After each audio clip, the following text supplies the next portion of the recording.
Welcome back to another episode of Kicked, your journey through the wacky, wild, and wonderful world of gaming on Kickstarter. We've got 3 new games to talk about on this week's show, so without any further ado, let's get started.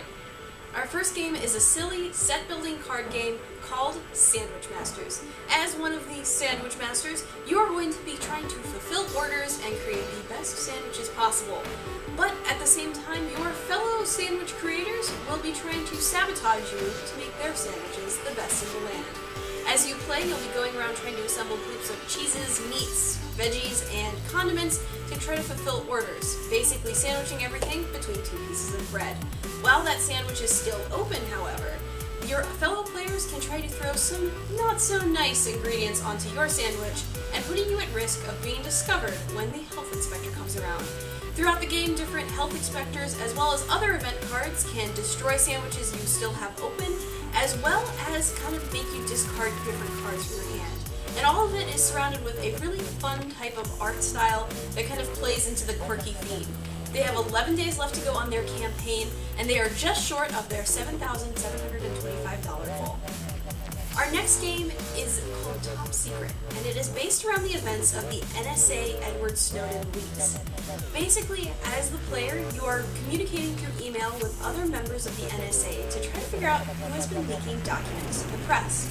You're going to be decrypting different kinds of emails as well as different documents that you're going to be discovering and figuring out who you're going to set surveillance on. You know it's someone on the inside, and it's your job to figure out who. One of the most interesting aspects of this game is it's played entirely over email.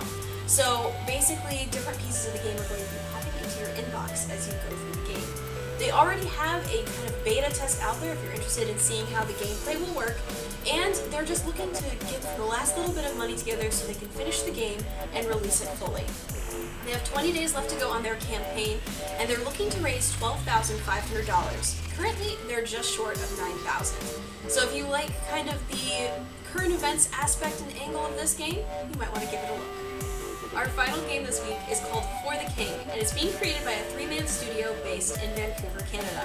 It's a roguelike RPG that's taken some of its inspiration from tabletop board games.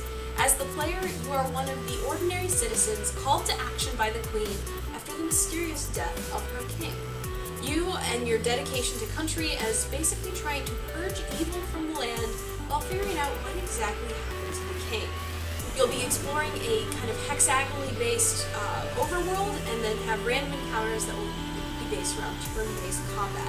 It's also got a very beautiful low-poly art style, which has allowed the developers to kind of keep this really elegant aesthetic to the game while being able to save on development costs.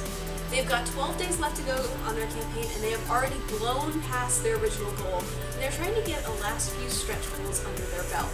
It also has co-op play in addition to the main campaign. So if you love roguelikes, RPGs, and even tabletop board games, you might want to give For the King a look. Well, that's all I have to cover for this week. If you have a suggestion for a game you'd like to see in the future, drop me a line in the comments below, or if you liked one of the games I covered, let me know there as well. You can also find me on Facebook and Twitter, and you should also be checking out invisiblegamer.net for all of the other games, reviews, and shows we produce. Thanks for watching, and I'll see you next time on Kicked.